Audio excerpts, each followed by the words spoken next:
In the gilded corridors of Buckingham Palace, behind the glittering facade of royal banquets and public parades, there were secrets carefully stitched into the fabric of the monarchy.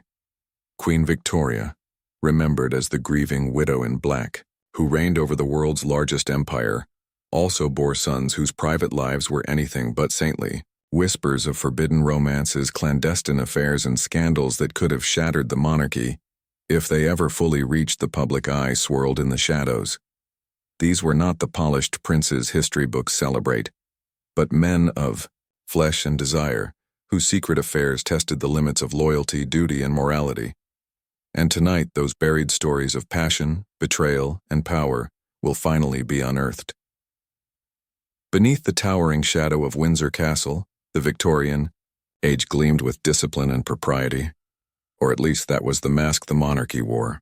To the outside world, Queen Victoria was the embodiment of virtue, devoted wife, strict mother, and the iron-willed matriarch who ruled an empire where the sun never set. But inside the gilded walls of the royal household, her sons were growing into men with desires and tempers that refused to be tamed by the rigid codes their mother enforced. The eldest, Albert Edward, Prince of Wales, known within the family as Bertie, was the most difficult to contain. From the very beginning, Victoria despaired of him. Unlike his late father, the disciplined Prince Albert, Bertie loathed study, resisted rules, and craved pleasure more than principle.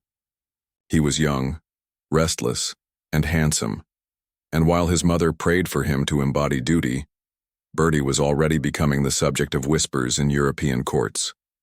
The truth was, behind the marble pillars of palaces and the grand stages of state, occasions Bertie was slipping into secret liaisons, affairs that would make headlines decades later, but at the time were carefully buried beneath layers of royal secrecy.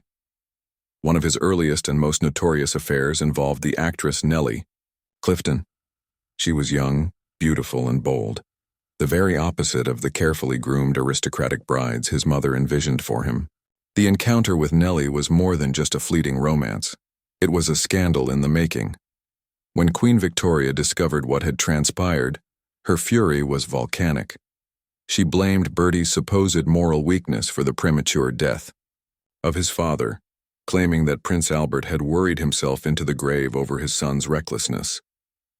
To Victoria, the affair was not merely a personal humiliation but a betrayal of everything the monarchy was meant to symbolize. But Bertie's hunger for companionship and passion was not so easily quelled. The world of Victorian high society gave him endless opportunity. Behind velvet curtains and within candlelit drawing rooms, he entertained relationships with actresses, aristocrats, and married women whose names were carefully erased from official accounts. Each affair chipped away at the carefully curated image of royal perfection that Victoria fought so desperately to uphold. And yet Bertie was not alone in this rebellion. His brothers, though less notorious, were not untouched by whispers of private passions. Some indulged quietly, others with reckless abandon, but all carried secrets that could have torn at the fabric of their dynasty had the truth ever spilled into the public. These were men bound by crowns and titles, but driven by longings that no royal decree could erase. The Victorian court was a place of strict decorum, where a misplaced word or sideways glance could fuel scandal. And yet, beneath the grand portraits and royal portraits hung in galleries, there pulsed a hidden world of affairs and desires. For Queen Victoria's sons, love was rarely about romance. It was entangled with duty, betrayal, and sometimes danger. Titi. Story begins not with the Queen herself, but with the choices her sons made in the dimly lit chambers beyond the gaze of the empire. Choices that revealed a simple truth. Even princes, despite crowns and expectations, were men who hungered, who longed, and who dared to reach for forbidden love. The public adored them, or at least they were meant to. Queen Victoria's sons were symbols of strength, dignity, and tradition, young men raised in the shadow of an empire that spanned the globe. But behind the pomp and ceremony, behind the parades and uniforms, there was a much more complicated reality. Each son was expected to embody duty, yet each wrestled with the demands of desire. Take Prince Albert Edward, the heir to the throne, known simply as Bertie. He was everything his mother despised, restless, indulgent, and far too fond of pleasures that had nothing to do with governance. From his earliest days, Bertie rebelled against the strict regime Queen Victoria and Prince Albert had imposed upon him. When his father died, Victoria never forgave her son, blaming his frivolous behavior for the sorrow that hastened Albert's decline. That guilt clung to Bertie like a shadow, but it never stopped him from chasing what he craved most: the company of women. Parisian courtesans, actresses, and married aristocrats filled his secret world. To the public eye, he was a prince burdened by responsibility. But in candlelit salons, he was Dirty Bertie, a man who lived for scandalous affairs and whispered encounters. His reputation became an open secret in Europe's royal circles, so much so that his indiscretions were whispered about more than his achievements. Yet Bertie was not alone. His brothers, too, bore secrets that Victoria fought to keep hidden from the empire she ruled. Prince Alfred, Duke of Edinburgh, was drawn into rumors of affairs during his naval career, where distant postings and months at sea allowed for lives lived away from the careful eyes of courtiers. Prince Leopold, the delicate son, frail in health, but strong in will, was not immune either. Though his body often betrayed him with sickness, his heart followed its own reckless compass, and whispers of forbidden dalliances surrounded him as well. And then there was Prince Arthur, the soldier, celebrated for discipline and service. Yet even Arthur's stern exterior cracked in the presence of charm and temptation. A single slip, a private letter, or a chance encounter could turn loyalty into weakness. For Queen Victoria, the throne was not just a seat of power but a burden she carried on behalf of morality.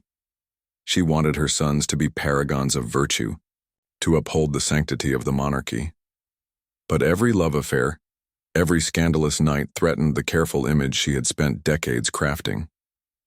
Each son had his role to play on the public stage, yet each one crafted a private script hidden in shadows. The newspapers of the time dared not speak openly, but the whispers spread. From London's high society to the drawing rooms of Paris and Vienna, tales of Victoria's sons were traded like forbidden currency. Affairs with actresses, with noble women, even with women married to men of power. These stories bled through the cracks, feeding an appetite the empire itself pretended did not exist. Behind the palace doors, Queen Victoria seethed. World saw her as the stern matriarch of morality, a monarch who lent her name to an age of restraint and prudence. But her sons were undoing it all in secret. Their desires, their choices, their affairs. They were scandals waiting to erupt. And yet, history has a way of burying such truths. Official records remain silent. Letters were destroyed. Diaries vanished. What we are left with are fragments, rumors, and accounts pieced together from those who dared to whisper. It is in those whispers that the true story of Victoria's sons' lives, not as paragons of the Victorian ideal, but as men, fragile and flawed, caught between duty and desire. A gentle fog rolls over London, as if the city itself wished to veil the scandals whispered behind its velvet curtains. In drawing rooms and gentlemen's clubs, in the hushed conversations of servants carrying trays of brandy, a name always lingered: Bertie, Prince Albert Edward, the Prince of Wales, son of Queen Victoria. To the public, he was meant to be the embodiment of charm and the promise of continuity for the monarchy. To those who knew him well, he was something far more complicated, an insatiable seeker of pleasure. By the time he reached his 20s, Bertie had already earned the reputation of being a man whose appetites could not be contained by the rigid morality of his mother's reign. He drifted effortlessly from one affair to another, leaving behind a trail of scandalous rumors.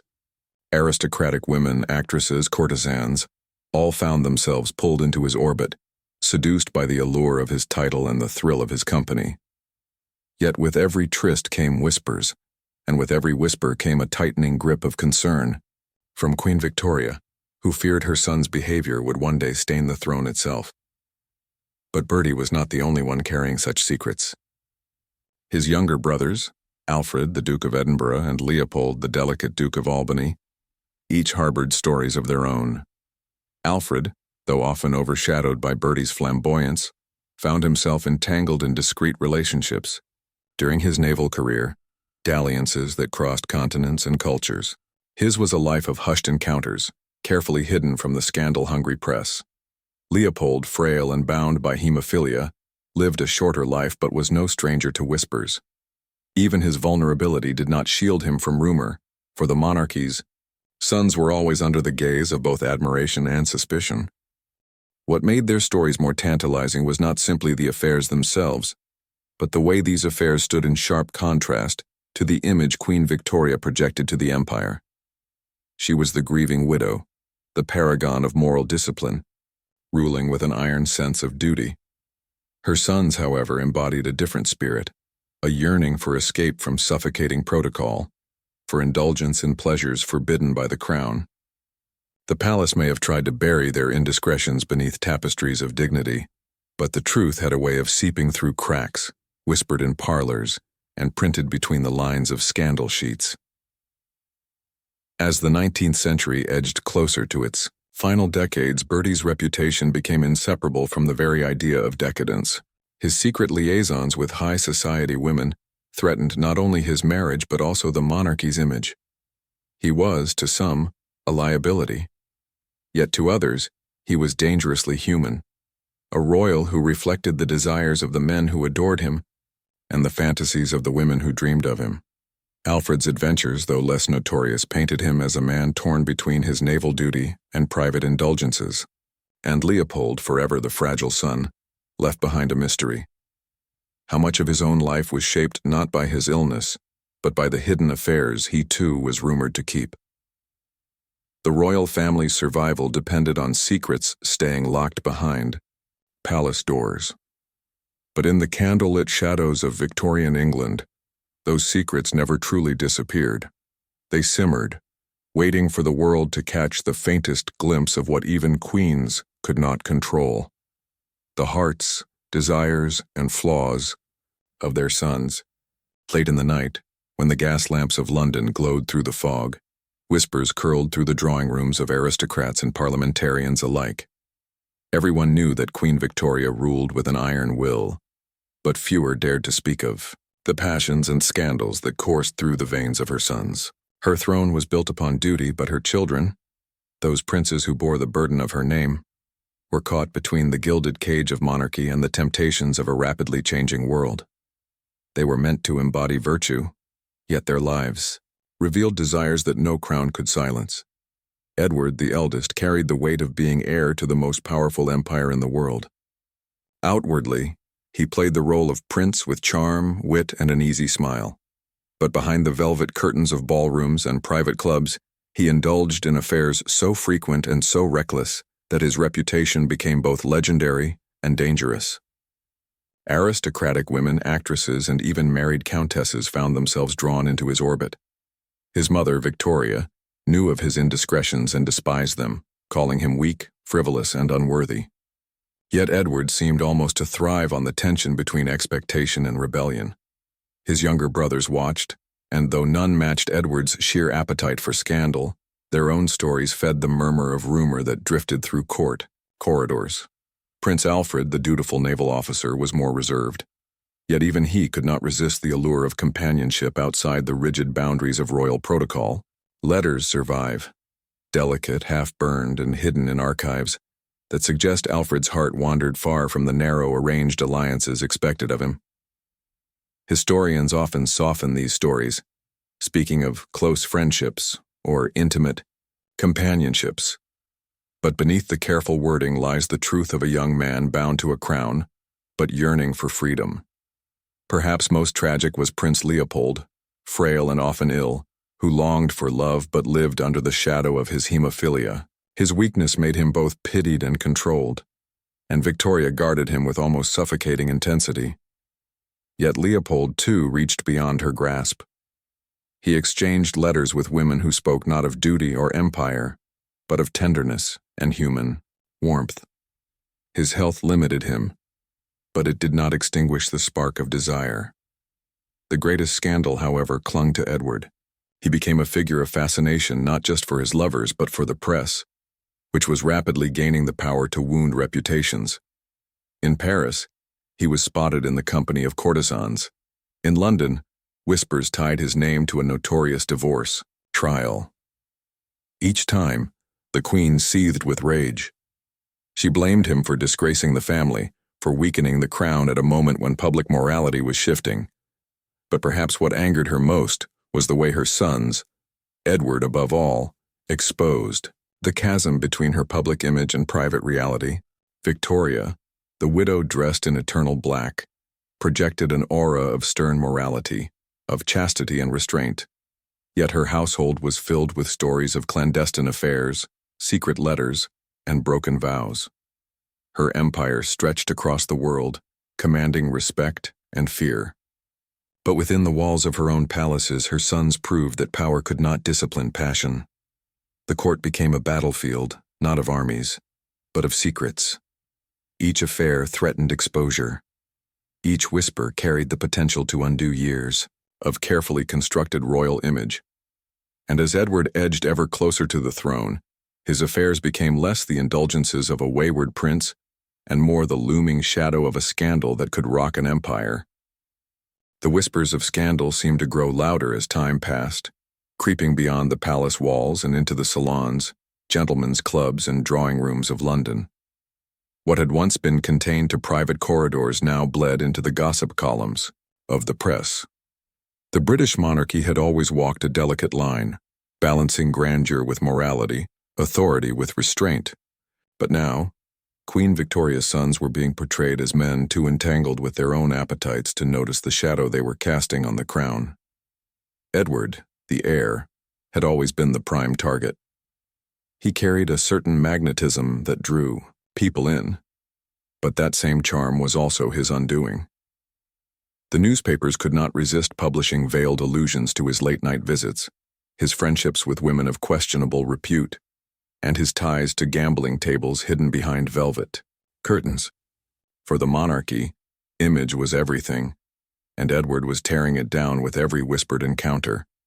Some even argued that he carried himself more like a spoiled prince than a future king. What terrified Victoria most was the realization that perhaps this was not just gossip, perhaps this was who her son truly was. The Queen, famously strict and unyielding, tried to keep control. Letters flew across Europe to her trusted advisors, scolding them for not reigning in the Prince of Wales. She demanded surveillance on her sons, particularly Edward, whose personal life had become an open secret in aristocratic circles. Victoria had always despised scandal. Her reign was built on morality, duty, and the presentation of a stable monarchy. Yet her own sons threatened to undo decades of careful image building.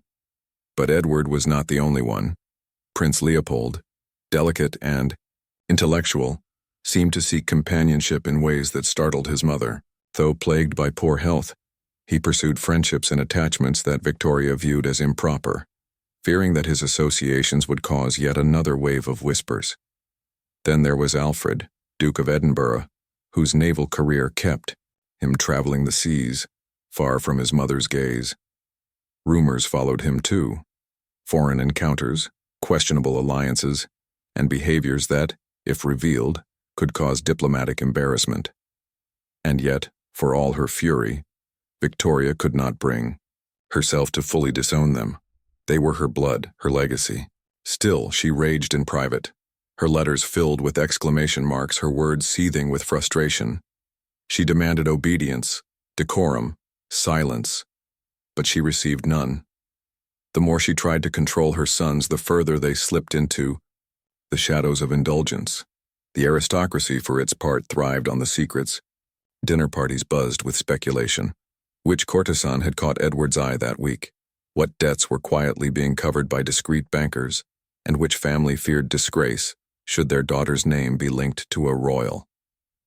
In the smoky corners of gentlemen's clubs, whispers turned to wagers as men of influence bet on the next scandal that might erupt from Buckingham Palace. But the public was different.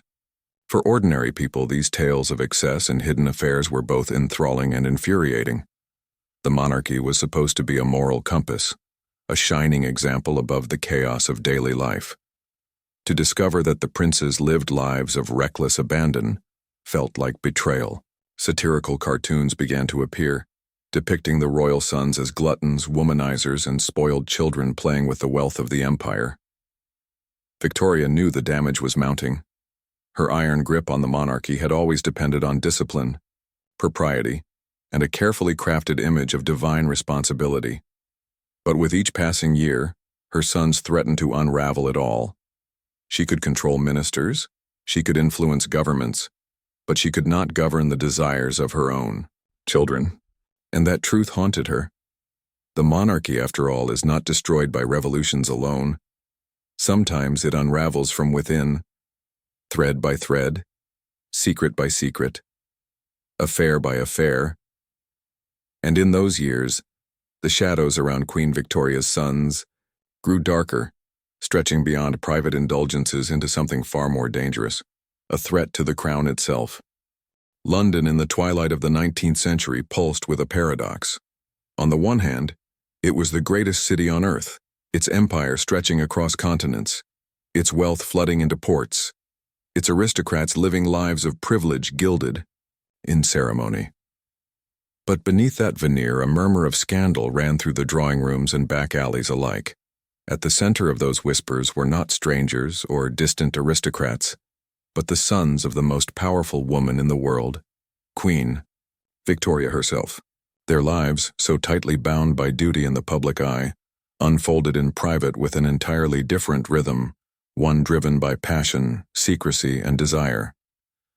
Prince Alfred, Duke of Edinburgh, had for years cultivated the appearance of being the dutiful sailor prince, a man committed to the navy and his role in the machinery of empire. Yet letters hidden away in private collections, later discovered by biographers, tell of his entanglements with women far outside his class. There were rumors of a mistress kept discreetly during his service in Malta, and whispers of a love affair with a married aristocrat whose name the family worked hard to scrub from history. For Queen Victoria, such tales were more than embarrassing. They threatened the reputation of the monarchy itself, and she was relentless in her efforts to quash them. But London was a city that fed on gossip, and the stories persisted in whispers across parlors and gentlemen's clubs. Prince Leopold, the youngest and perhaps the most fragile of Victoria's sons, had his own struggles with the expectations of dynasty and the pull of private longing. Hemophilia shadowed his life, and yet it seemed to embolden him rather than contain him. He fell deeply in love with women of spirit and independence, women who inspired him far beyond the narrow confines of arranged marriage. He courted actresses, poets, and women who saw in him not the weakling prince but a man of deep feeling. For Leopold, love was not about scandal or indulgence.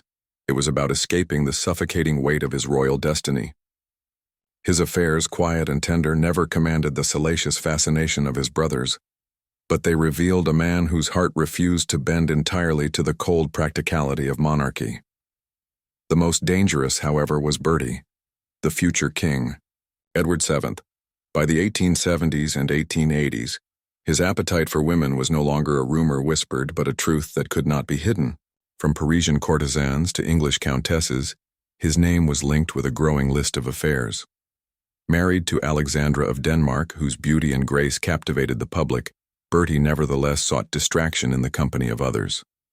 He frequented private houses in London's West End, where aristocrats mingled with actresses in smoky, velvet-draped rooms. He was said to keep liaisons with women like Lily Langtry, whose wit and daring made her more than just a passing amusement. These affairs were not merely personal.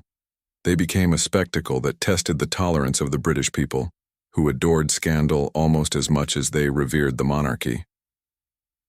The newspapers of the time, bound by strict censorship, rarely published such matters outright, but caricatures and satirical sketches often carried knowing winks. A plump prince in a top hat, drawn with exaggerated jowls, might appear in a cartoon dining with a mysterious veiled woman, and everyone in London knew exactly who it was meant to be. Behind the palace walls, Queen Victoria raged.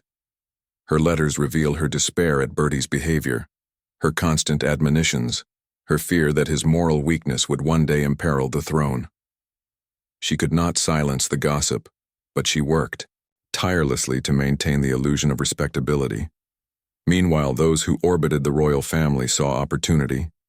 Aristocrats seeking influence sometimes used their wives or daughters as instruments to gain favor with the prince. Mistresses were paraded like tokens, their proximity to power carefully measured. For Bertie, it was not always about passion. Sometimes it was about politics, sometimes about the thrill of defiance. In every case, it chipped away at the myth of royal virtue that Victoria so fiercely guarded. And yet, the secrecy surrounding these affairs was not only about protecting the monarchy. It was about preserving the image of an empire built on order and moral superiority. Britain ruled half the world, telling colonized peoples of the virtues of civilization and Christian virtue. But what did it mean when its future king spent his nights in the arms of courtesans and actresses, his indiscretions an open secret in the very city he was meant to lead? The answer lay in the balance between what the public was allowed to see and what the palace worked so hard to conceal. This tension grew sharper with every year, with every whispered affair, with every story that slipped past the walls of Buckingham Palace. The sons of Queen Victoria were not merely private men making private mistakes. They were symbols, their choices reflections of the very monarchy itself. And as the 1880s gave way to the final decades of Victoria's reign, the weight of their secret affairs pressed harder against the fragile boundary between monarchy and scandal, between reverence and ridicule. The quiet halls of Buckingham Palace had always echoed with whispers. But by the 1890s, the murmurs grew louder, heavier, impossible to ignore. Queen Victoria's sons, so carefully paraded as symbols of empire, stability, and moral uprightness, were now entangled in webs of scandal that crossed borders, crossed class lines, and sometimes crossed into the forbidden. It wasn't simply that they lived recklessly, it was that they lived in defiance of everything their mother represented. Prince Alfred, the Duke of Edinburgh, who had once been celebrated for his naval service and marriage into the Romanov family, was now drowning in despair.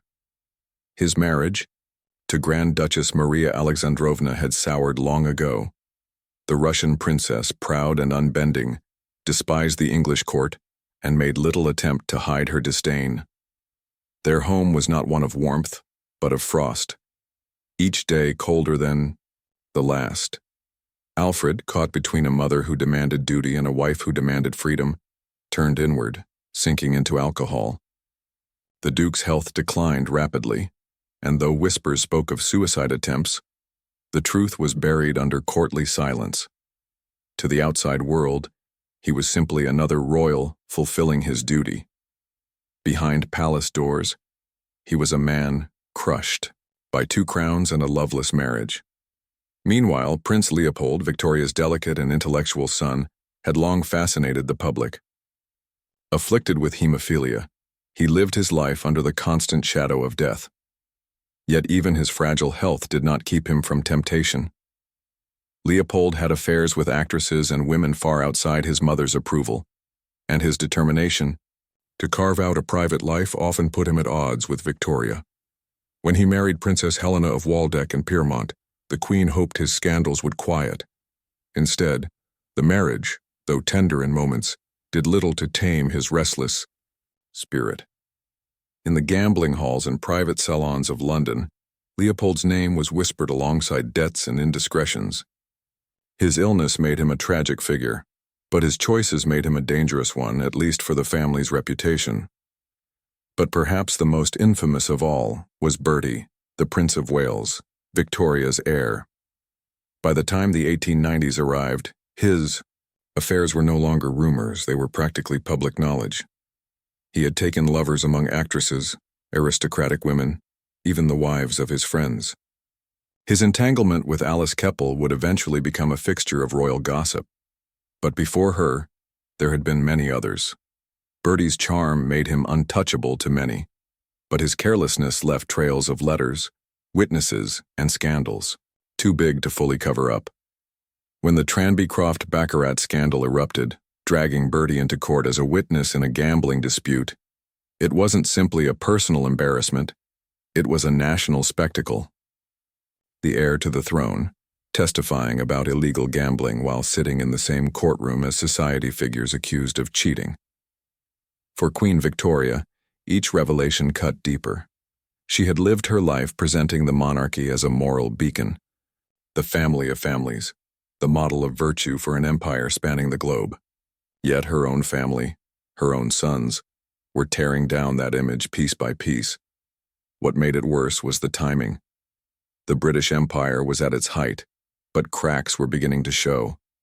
The Irish question simmered with unrest. Colonies demanded more autonomy, and Republicans began to whisper of a future without monarchs at all.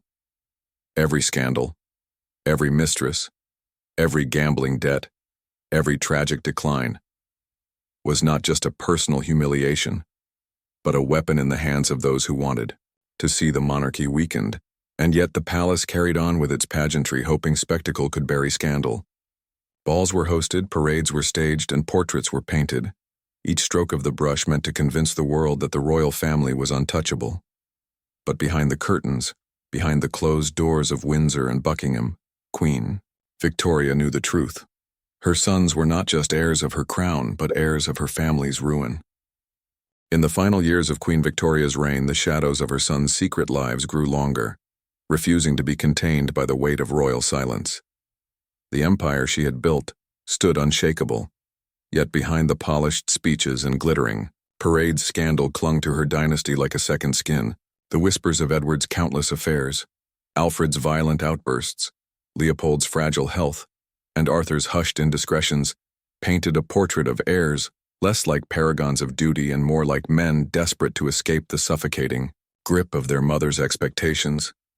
But history has a way of choosing what to remember and what to forget. In the grand narrative of Queen Victoria, she is often seen as the Iron Monarch, the matriarch of an empire that spanned the globe.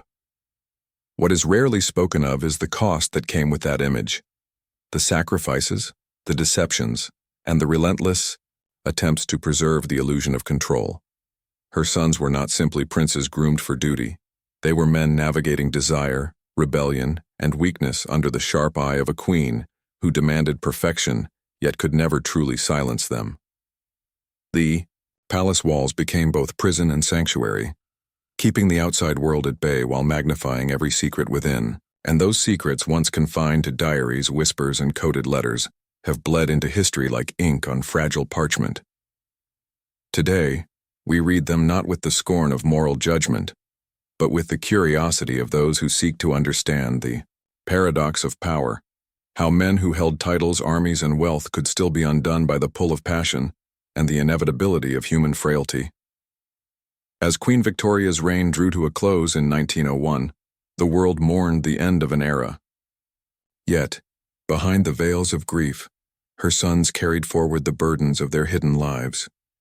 The crown remained polished, but its foundations were riddled with cracks born not of politics or war, but of the desires and failings of those who wore it. The empire would march on, but the ghosts of these secret affairs lingered, leaving behind a legacy not of perfection, but of complexity. And perhaps that is the true story of Queen Victoria's sons, not merely heirs and symbols, but men whose private shadows shaped the very fabric of a dynasty that once ruled the world.